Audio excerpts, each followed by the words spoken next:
Allez, c'est parti. On avance. Du coup, je vous parlais de l'expertise.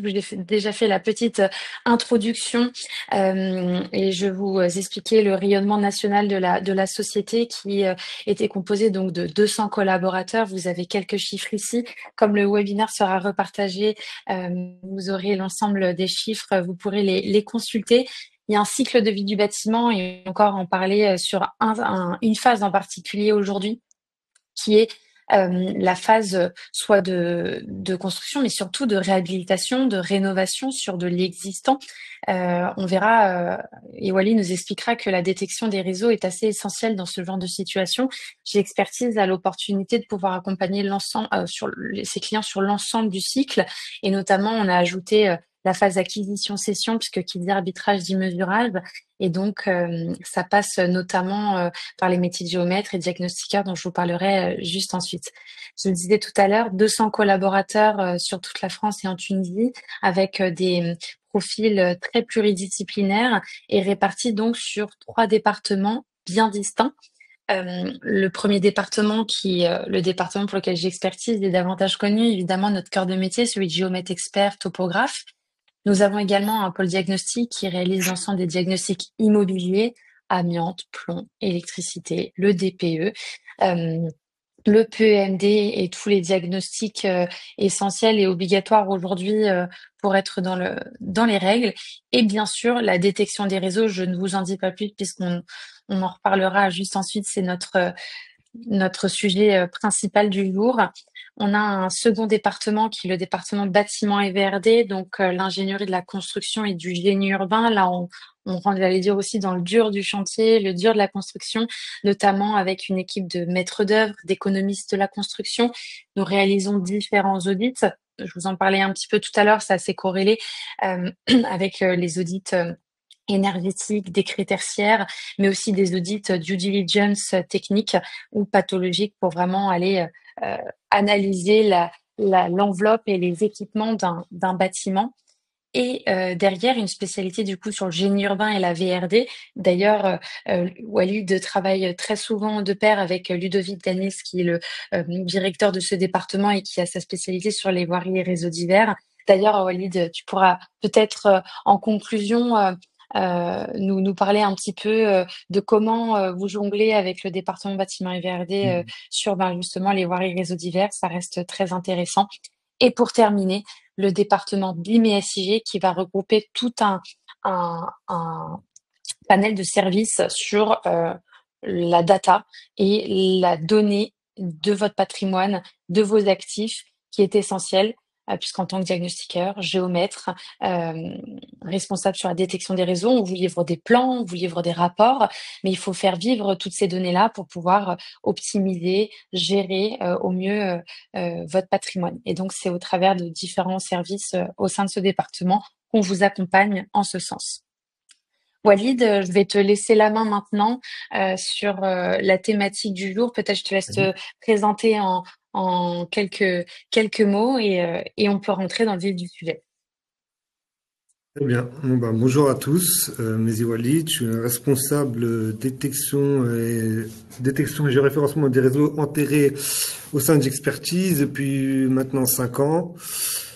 Et du coup, c'est moi qui gère toute la partie détection au sein de l'entreprise et je rayonne sur les différentes agences également.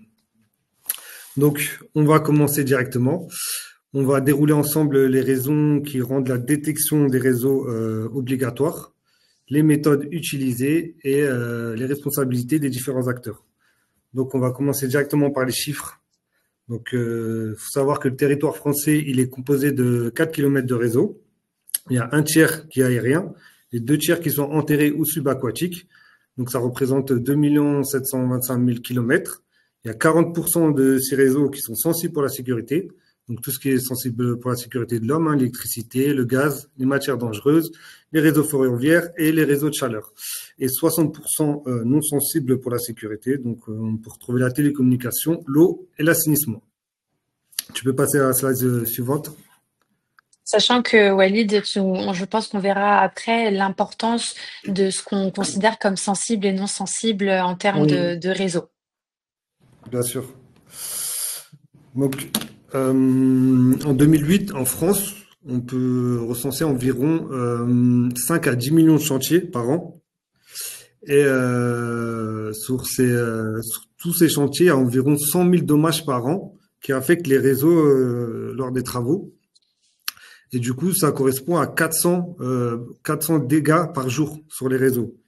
Donc, et sur tout l'ensemble de ces dégâts, on retrouve 17 endommagements par jour sur les réseaux de gaz. Et ce qui provoque des très gros accidents. Donc, tu peux passer à la slide suivante. Donc voilà, comme on a pu voir, ça amène à des accidents graves. Il y a des blessés graves, il peut y avoir des morts.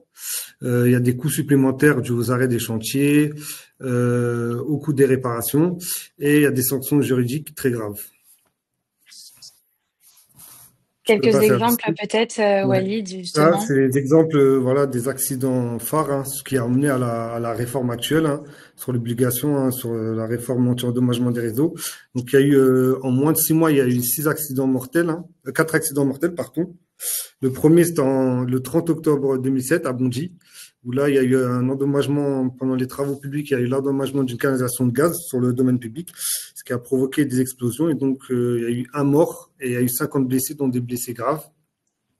Pareil, à Noisy-le-Sec, là encore, sur un réseau de gaz qui a été endommagé durant les travaux. Et là, ça a fait effondrer carrément tout un immeuble. Donc là, il y a eu de la chance, il n'y a pas eu de mort, juste quelques blessés. Donc, ils ont réussi à évacuer tout l'immeuble avant qu'il y ait eu les grosses explosions. Là, pareil, à Niort, des travaux sur une canalisation de gaz qui a été touchée.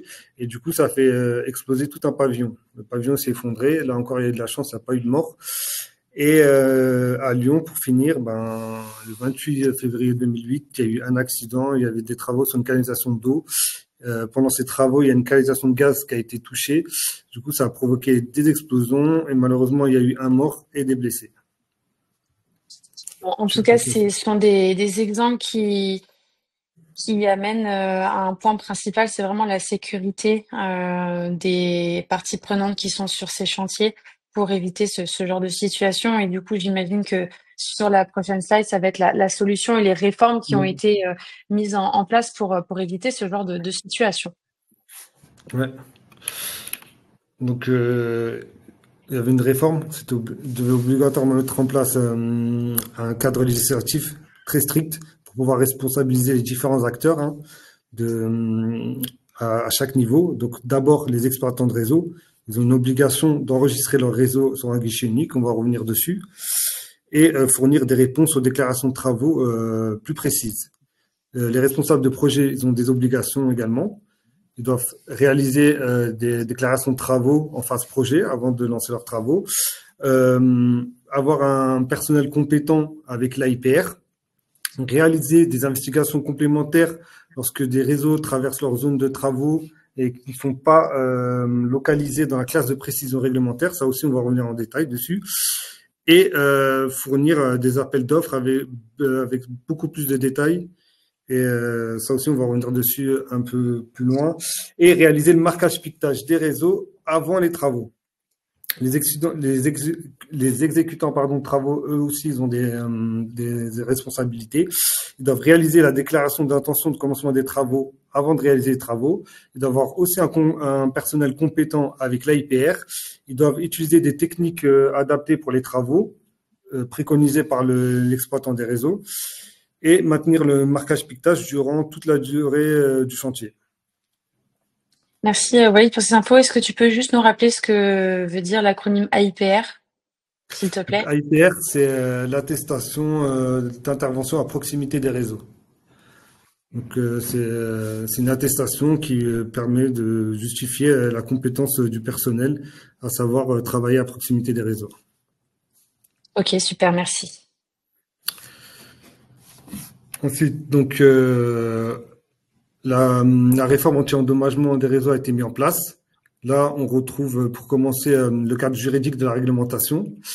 Et elle est définie dans le Code de l'environnement des articles 554-1 à 554-38. Donc, notamment, il y a la mise en place du guichet unique et toutes les obligations sur les différents acteurs. Tu peux passer à la slide suivante. On a l'arrêté du 15 février 2012. C'est un texte réglementaire. Il est essentiel dans la prévention aux dommages aux réseaux enterrés. Il est rentré progressivement en vigueur, hein, parce que c'était une réglementation nouvelle. Hein. Il est rentré en vigueur à partir du 1er juillet 2012, pardon, et il précise les obligations des exploitants, des responsables de travaux et des exécutants de travaux. Donc, il y a la mise en place du guichet unique avec les exploitants de réseau qui doivent mettre à disposition la cartographie de leur ouvrage sur le guichet unique avec une obligation de réponse. Les obligations du responsable de projet de réaliser une déclaration de travaux avant en phase projet et la mise en place de classification des réseaux. C'est la classe de précision, l'incertitude sur la localisation des réseaux avec 3 classes, la A, la B et la C. Et l'obligation aussi de réaliser des investigations complémentaires lorsque des réseaux sensibles ne sont pas cartographiés en classe A sur la zone de travaux. Donc on va revenir là aussi en plus en détail sur les classes de précision et les investigations complémentaires, notamment quand elles ne sont pas obligatoires dans certains cas. Et le récolement des réseaux neufs posés à partir du 1er juillet 2012. Hein, tous les nouveaux réseaux neufs qui sont posés lors d'un chantier font l'obligation de récolement.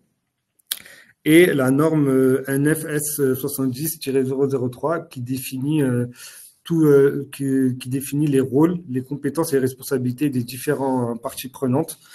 Et ça, c'est en phase projet, en phase travaux. Super. Alors Walid, juste comme je suis en plein écran, je n'ai pas les questions les éventuelles questions de nos participantes. Toi, tu as bien vu sur le fil du discussion. N'hésite pas à regarder le cas échéant s'il y a des petites questions pour qu'on puisse y répondre au fur et à mesure. Donc pour l'instant, pas de questions. Super. Je te laisse nous parler un petit peu des classes de précision du coup. Donc là, on va commencer par les classes de précision. On a la classe réglementaire qui est la classe A. Donc, c'est l'incertitude en X, Y et Z pour la position d'un réseau. Bien sûr, on part de la génératrice supérieure du réseau et il faut compter une bande de plus ou moins 40 cm pour les réseaux rigides, donc réseau rigide canalisation, et plus ou moins 50 cm pour tout ce qui est réseau flexible, donc tout ce qui est câble. Ensuite, on a la classe B, c'est l'incertitude qui va entre 40 cm et 1,50 m. Et enfin, on a la classe C qui va au-delà des 1,50 m. Donc nous, ce qui nous intéresse, c'est lorsque on a des réseaux sensibles qui sont connus en classe B ou classe C, c'est de pouvoir les ramener en classe A. Tu peux passer à la slide suivante. Donc là, on va voir les cas où les investigations complémentaires sont obligatoires. Ce qu'il faut savoir, c'est que les investigations complémentaires, c'est une opération de localisation des réseaux. Donc, ça a pour objet de pouvoir ramener le maximum de réseaux sensibles en classe B ou C, de les ramener en classe A. Donc, ça permet de renforcer le projet du responsable de projet et de fiabiliser son projet et notamment de voir si son projet est faisable. Donc, les conditions pour que les investigations complémentaires soient réalisables, il faut que l'emprise des travaux soit en unité urbaine, qu'il y ait plus de 10 cm de profondeur, que la surface terrassée soit supérieure à 100 mètres carrés et que les travaux ne soient pas de courte durée. Donc, s'il y a toutes ces conditions réunies et que dedans, on a des réseaux qui passent et qui ne sont pas sensibles et qui ne sont pas connus en classe B, en classe A, et du coup, là, on réalise les investigations complémentaires. Donc là, on peut voir sur le tableau, tout à gauche, sur la première colonne, on a la classe de précision. Donc, l'exploitant de réseau ne répond en classe A. Peu importe la sensibilité du réseau, la localisation du chantier ou la durée et l'emprise des travaux, les IC ne sont pas obligatoires, mais les clauses sont obligatoires. Donc, les clauses particulières, c'est en cas de dispense d'IC, le responsable de projet il est obligé de définir des clauses particulières et conformément au guide technique. Donc ça aussi, on pourra le revoir tout à l'heure. Ensuite, si le concessionnaire nous répond en classe B ou C et que les réseaux sont non sensibles pour la sécurité, peu importe la localisation du chantier ou peu importe l'emprise ou la durée du chantier, les IC sont non obligatoires, mais les clauses seront obligatoires. Ensuite, si le concessionnaire répond encore là en classe B ou en classe C, Peu importe la sensibilité du réseau, s'il se trouve hors unité urbaine, peu importe l'emprise des travaux ou la durée des travaux, là aussi les IC seront non obligatoires, mais les clauses obligatoires. Et si le concessionnaire ne répond en classe B ou en classe C, que la sensibilité du réseau, peu importe la sensibilité du réseau, la localisation du réseau, mais que l'emprise des travaux de terrassement est inférieure à 100 mètres carrés et que la durée est courte, eh ben, les IC sont non obligatoires, mais les clauses sont obligatoires. Et là, pour le dernier cas, si le concessionnaire nous répond en classe B ou C et que les réseaux sont sensibles pour la sécurité, donc, et que ça se situe en unité urbaine, en emprise au-delà de 100 mètres carrés, là, les IC sont obligatoires. En tout cas, c'est un tableau bien complet, d'où l'importance tout à l'heure quand on parlait de sensibilité de réseau, sensible, non sensible, ça reste quand même un des critères les plus importants pour enfin, connaître la suite. Et si tu peux nous rappeler juste, Walid, quand tu évoques unité urbaine ou unité rurale, qu'est-ce qu'on entend par là? En unité urbaine, ben, c'est selon l'INSEE, hein, c'est une zone Mhm. bâtie d'au moins 2000 habitants. Ok, Donc, voilà. super, Et merci pour aussi, je voudrais les revenir infos. sur la notion de courte durée et de faible emprise des travaux, hein. Je peux donner quelques exemples, hein. Ça concerne soit la pose d'un brochement, d'un poteau, la plantation ou l'arrachement d'un arbre, la réalisation d'un forage de puits, de fouilles dans le cadre d'IC, ou la réalisation de travaux supplémentaires imprévus. C'est vraiment des travaux qui se réalisent sur un délai très court. Noté. Merci beaucoup. Et encore une fois, n'hésitez pas, hein, si vous avez des questions ou si vous pensez à un cas en particulier que vous souhaitez évoquer. On est là aussi pour parler un petit peu de cas, faire du cas par cas. C'est avec plaisir. Donc, les concessionnaires, ils avaient des obligations concernant la classe de précision, hein, la classe A, donc qui est la classe réglementaire. Au 1er janvier 2020, en unité urbaine, tous les exploitants de réseaux sensibles ont l'obligation de répondre en classe A. Donc, et pour les réseaux non sensibles, c'est au 1er janvier 2026. Ensuite, pour les zones rurales, donc pour les réseaux sensibles, c'est au 1er janvier 2026. Et pour les non sensibles, c'est au 1er janvier 2032. Et on a aussi le PCRS, qui est le plan de corps de rue simplifié, qui permet d'améliorer le fond de plan lié à la cartographie des réseaux. Et là aussi, il y a une obligation pour l'exploitant des réseaux. Au 1er janvier 2026, toutes les réponses au DT, DICT doivent comprendre un PCRS. PCRS, Walid, Oui.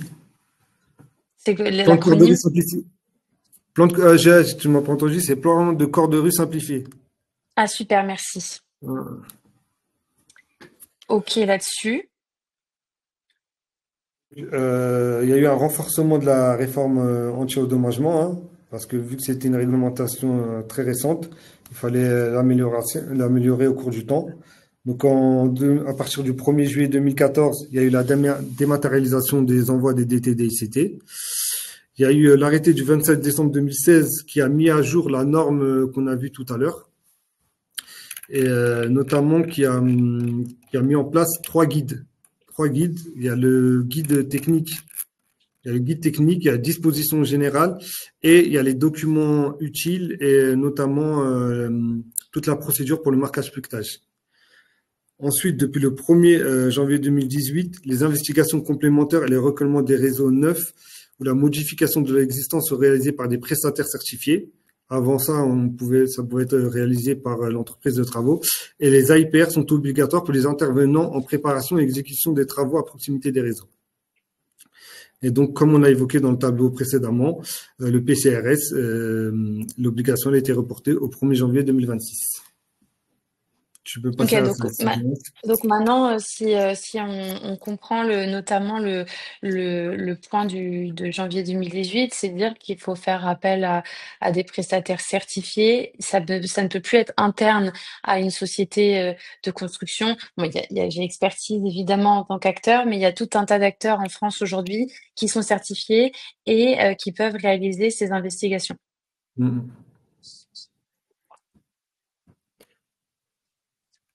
Mm. Donc, si on peut faire la synthèse de la réforme en quatre axes. Donc, premier axe, c'est fiabiliser les recensements des exploitants, hein. Recensement auprès du guichet unique de tous leurs ouvrages. Gagner en sécurité en amont, la responsabilisation du maître d'ouvrage en phase de conception. Et le DCE doit contenir les informations précises sur les réseaux dans l'emprise des projets, dont les résultats des investigations complémentaires. Et l'amélioration de la cartographie, une nouvelle exigence pour les plans de récollement. Donc, comme on a pu le voir, tous nos réseaux neufs posés à partir du 1er juillet 2012 doivent faire l'objet d'un récollement. Et plan géoréférencé des réseaux sensibles. Donc, comme on a vu les échéances, au 1er janvier 2020, pour les réseaux sensibles, tous les exploitants doivent répondre en classe A. Et en 2026, hors unité urbaine. Ensuite, il y a l'amélioration de compétences, l'obligation d'avoir l'IPR pour tous les intervenants et la certification obligatoire, donc faire appel à un prestataire certifié pour réaliser les investigations complémentaires ou tout ce qui est opération de localisation des réseaux. Donc, ce qu'on peut aussi en conclure, c'est que depuis la mise en place de la réforme, il y a eu une chute au niveau des dommages. Il y a eu moins 30% depuis le 1er juillet 2012, donc c'est la date d'application de la réforme, et moins 50% depuis 2008, comme on a pu le voir au début, là où il y a les grands accidents, donc il y a eu moins 50% de dommages.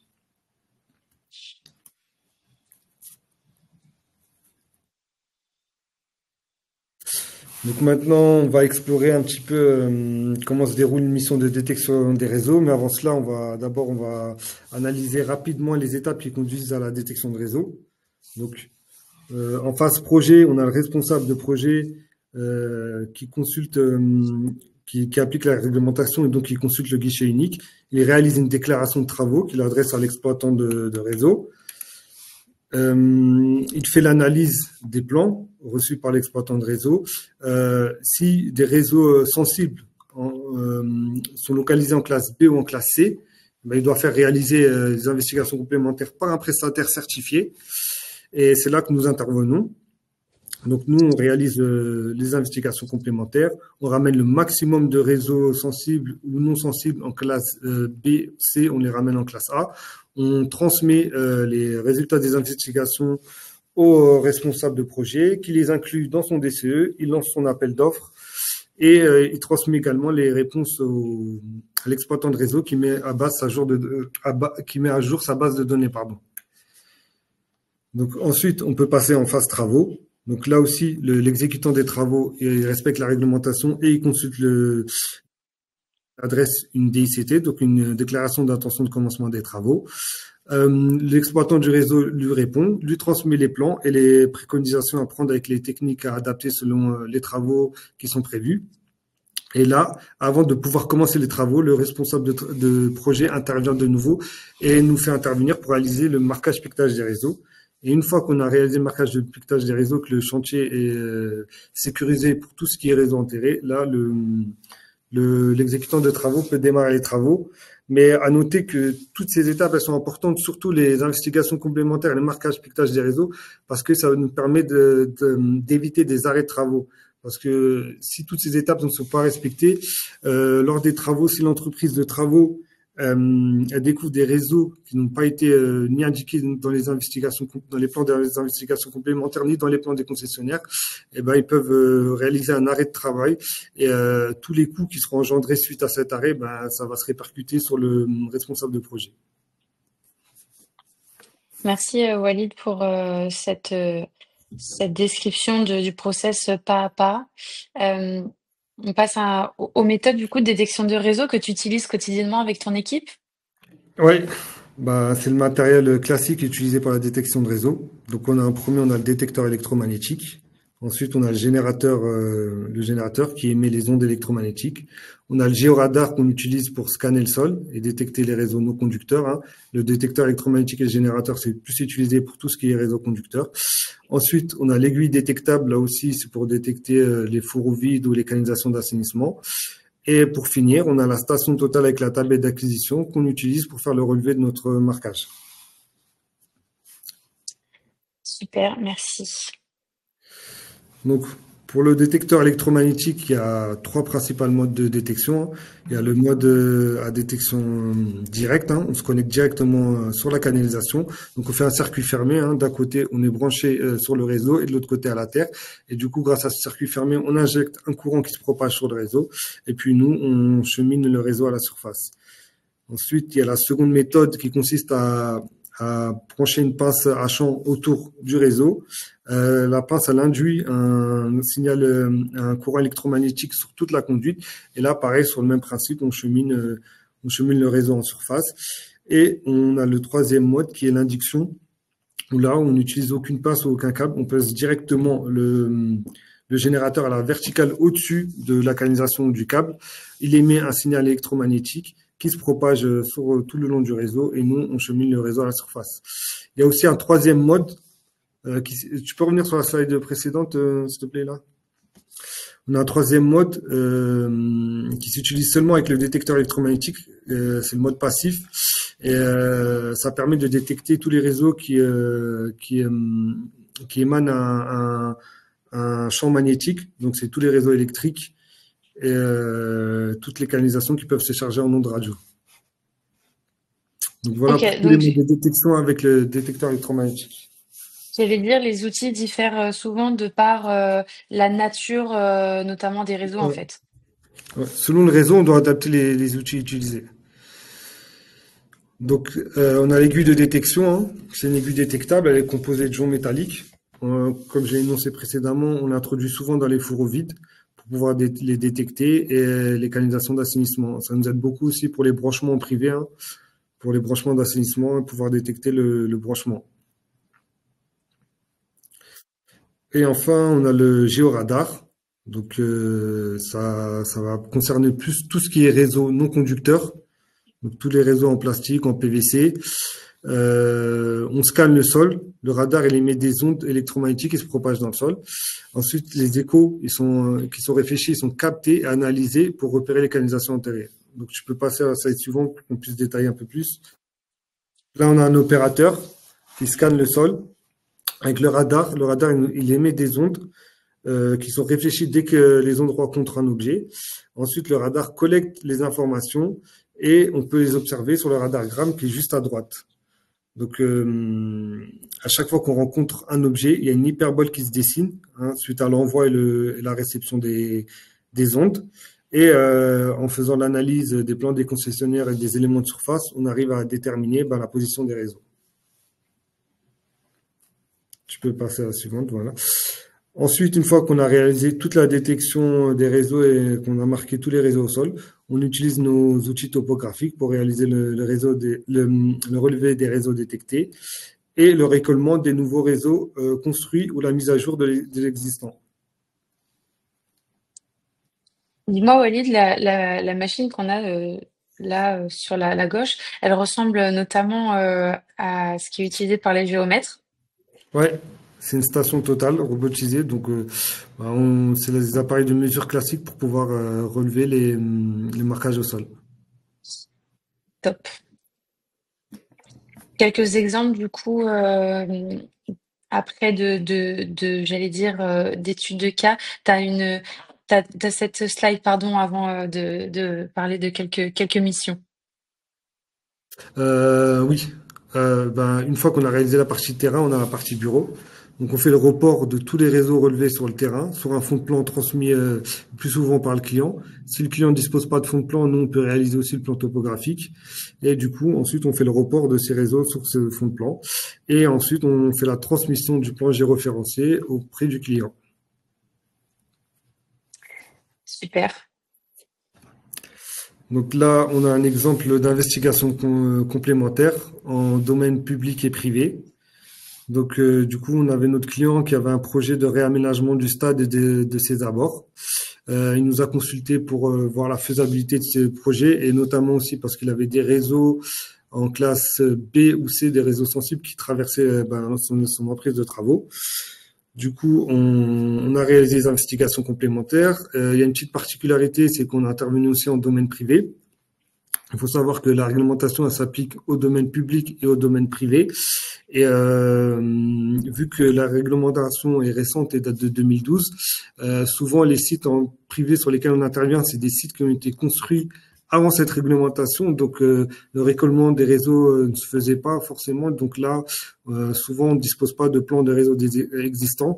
Et c'est là où on met en œuvre toute notre expertise et on doit prendre des précautions particulières pour réaliser ce type de mission. Tu peux passer à la slide suivante. Ouais. Donc là, pareil, on a un bureau d'études qu'on accompagne, qui installe des bornes électriques sur plusieurs commerces, sur les parkings de commerce. Et pareil, là, vu que c'est en privé, on doit prendre des précautions particulières. Et vu qu'ils disposent d'aucune donnée d'entrée, ben, ils nous missionnent pour qu'on puisse réaliser des investigations complémentaires en domaine privé. Donc là, déjà, on lui ramène tous les réseaux en classe A et on lui fournit une base de données. Et à partir de là, il peut voir si son projet est réalisable.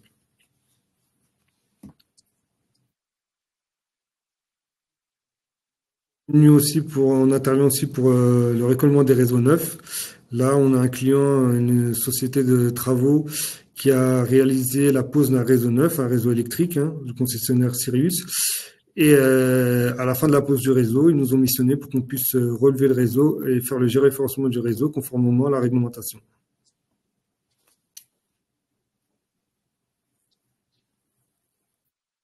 Ensuite, là, on a le marquage piquetage des réseaux enterrés. Alors, comme on l'a expliqué précédemment dans tout le processus DICT, donc le responsable de travaux nous a fait intervenir avant les travaux pour pouvoir marquer, faire le marquage piquetage des réseaux au sol. Donc là, c'est une opération 100% terrain. Il n'y a pas de phase bureau. On marque tous les réseaux sur le terrain et on livre un PV de marquage piquetage à la fin qu'on donne à l'entreprise de travaux et au responsable de projet. À noter que il y a une petite particularité pour le marquage piquetage, c'est que le responsable de projet peut être l'exécutant de travaux lorsque c'est des travaux de courte durée.